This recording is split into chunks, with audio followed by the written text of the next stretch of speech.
to the channel. I'm sure you've seen from the title, I got to play Street Fighter 6 and I will be going into my experience with the game very shortly. So let's get it. Yeah, so Street Fighter 6. I went to Paris for a weekend. I went to Japan Expo. Very cool event, first time there. But I got some hands-on experience with the game. Very excited to bring that to you guys. Check out the content on the channel if you haven't already. I've got a lot of games up, just sets from me playing at the expo. But yeah, the way it worked was that there was about 5 setups. You would queue up and then you would then take your turn. You got 3 games and then it would kick you off and then they would cycle you out. And what we were doing, just so we could get as many games in as possible, is we would just join the queue again and then we would line up and then we would keep playing, just so we could get a grasp of the game and also just get the content to you guys as well. Yeah, so in this video I'm going to get into my overall thoughts on the game, what I think about the mechanics, the drive system, all of these new features. And then if you wait to the end of the video, or closer to the end, I'll be going into Jamie, who is the person I played the most. I gave a lot of time to Jamie. I played a little bit of Ryu, but Jamie was definitely the character I was the most interested in. As many people are, he's new and he seems very unique and interesting. The way that the drink mechanic is works is very cool, so I was very excited to play him. And yeah, I'll give my thoughts on the character and my approach to playing him and etc. So stay tuned for that. So my overall thoughts, what do I think of the game? Street Fighter 6, I think it is great. Honestly, it plays very, very well, very smooth, very fluid gameplay.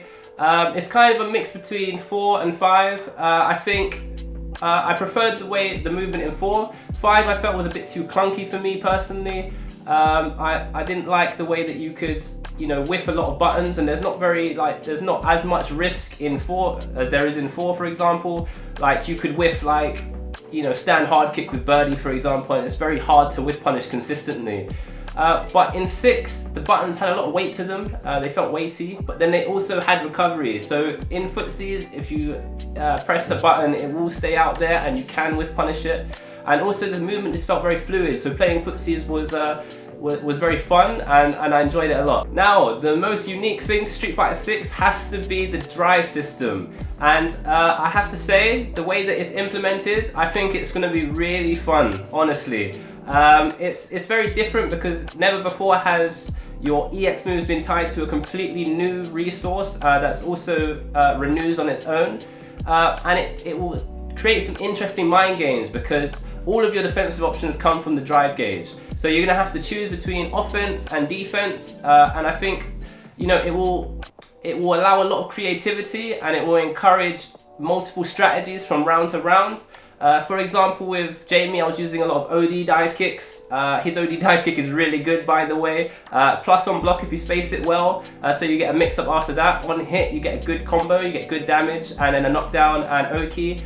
So that move was really strong, so I was using that quite a lot. But then some rounds maybe they're more focused on the aerial approach, so then that gives me an opportunity to drive rush in, and I'm going to use my drive gauge that way, or maybe I'm going to do hard kick and dash in, and then I can throw or I can frame trap. These kind of mix-ups kind of emerged as I was playing, and I think that will be really fun to play with when the game comes out. Also worth noting, all of your defensive options, as I stated before, come from the drive gauge. So that means that, say for example, some rounds, if you spend too much on offense, you won't have any gauge left to defend, and that could be a problem because if you get put into the burnout state, it's pretty much GG's. I have to say, it's not nice. You take extra damage, you move really slowly, you do less damage, and you're kind of just waiting for that bar to go back up. Chances are, if you get put in burnout, you probably lost the round.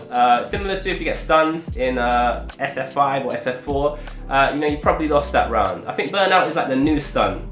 So managing your resources and managing your drive gauge is going to be, fundamental. And if you mismanage it, then yeah, it's going to be curtains, I'm afraid. Other than that, some of the other core mechanics people are really interested in. Parry, for example, the way that works, I thought was really cool. It's not quite like Third Strike, but then it's also not quite like Street Fighter 5 as well, like Ryu's parry. It's somewhere in between, and then it's got a very unique feel to it as well, because if you hold the buttons, you kind of encase yourself in a shield and you will parry everything, and your bar will gradually tick down. But excuse me. But yeah, so it means that you can parry multi-hitting moves, and it felt quite fluid the way you can implement it into gameplay, and I think that, yeah, that will be a lot of fun to play with as well. But I have to say, my favourite mechanic definitely has to be Drive Rush. Now, I feel like there will be a lot of potential for this here, especially for approaching very quickly and mixing people up.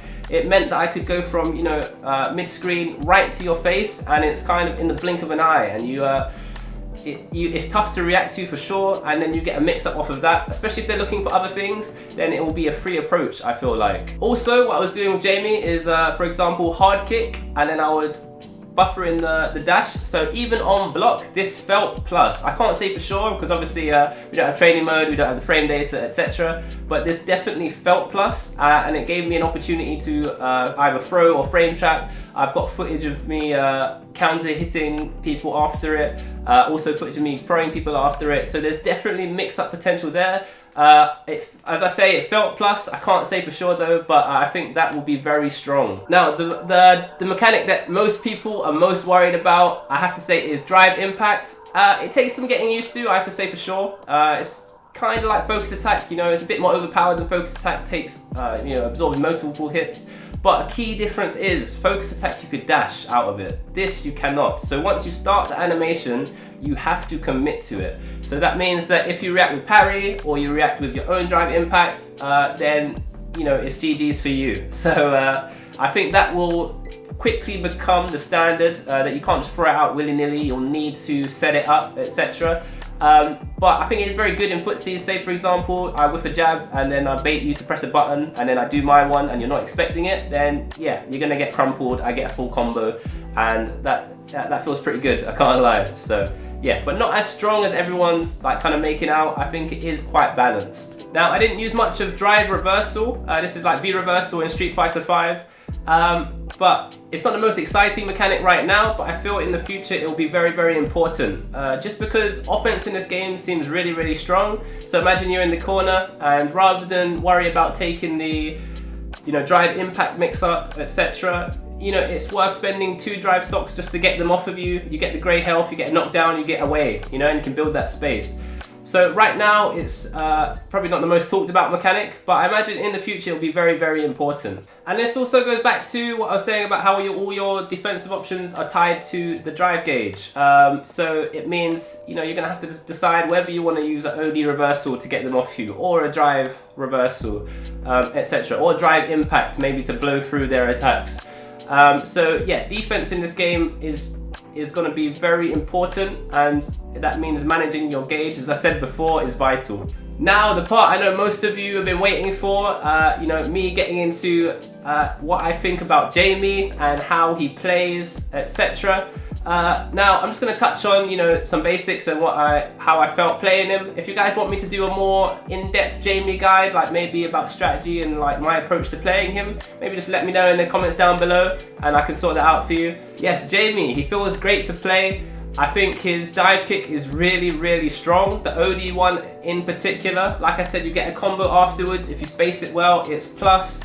Also he does good damage. His buttons are surprisingly good. Crouch medium kick felt very nice to use. It reached from quite far and is like good at whiff punishing. And his hard kick, I feel that button probably shouldn't be special cancelable because it has a lot of range, and yeah, it feels like it beats out a few things. So that button will be really good as well. Also buffered into drive rush is quite strong.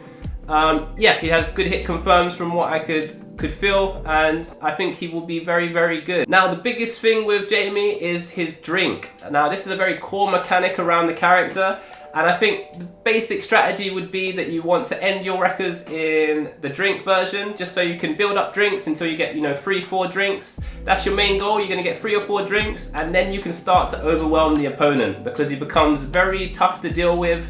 When he's in the level 4 drink state, he gets a lot of damage, way more damage than usual. He moves faster, his walk speed is faster, and he just overall is much better. And then also he has access to all of his new moves. So yeah, you definitely want to try and get into that state as much as possible. Now with the supers, his level 1 super is mainly a damage dealer. You can do it off of most normals. You can also combo it off the EX dive kick, sorry, OD dive kick. Also the OD lunge punch in the corner, you can combo into it.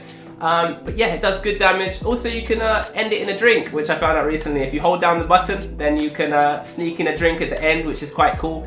But yeah, quite a cool looking super as well, and worth the damage. Now, where I think he really shines is his level 2 super. His level 2 super, I think, will be the most used, just because when he's in level 4, well, first of all, what it does is it puts him straight into the level 4 drink state. So it means he has access to all of those moves, all of the extra damage, etc. But it's a timer, so the super bar will gradually tick down until it runs to 0, and then he will go back to whatever drink level he was initially. But during that time while he's powered up, he has access to all of the level 4 moves, and he gets the extra damage, like I said. So the way I was using it is you could do, for example, forward hard kick on block, and then you could use it similar to 5, like a V trigger cancel. So you would cancel into the super, and then you would be plus in their face. Imagine like Nakali in Street Fighter 5, he presses stand hard kick, and then he does V trigger, and then he's plus, and you have to take that mix up. It was very similar to that, and I think that would be very, very strong. It's the thing that people didn't like about Street Fighter 5 is that, you know, V trigger you got just from getting beaten up, so it wasn't like really you earned it. Whereas these supers, if you build 2 super bars, you know, you could say that you earned that super, right? So you're putting them in this pretty strong situation for yourself, which is, you know, you're in their face, you're plus, and they have to guess, and you're powered up. But you built that meter, so I think that works out much better. So yeah, I think that super will be used quite a lot. I think that was probably the you know, the best super in my opinion for him. His level 3 super is pretty good as well. It doesn't quite work the same way. It's just more like a damage dealer. Yeah, so that's about it. Overall, loved my experience with the game. Japan Expo was great fun, and yeah, I'm really looking forward to the future. You know, new announcements, new characters, etc. Also looking forward to my next opportunities to play the game. I'm going to do my best to bring you guys some more footage when I can. But yeah, if you did make it this far in the video, I appreciate you guys. Make sure you drop a like and subscribe if you want more content like this in the future. And I look forward to seeing you in the next video. Peace.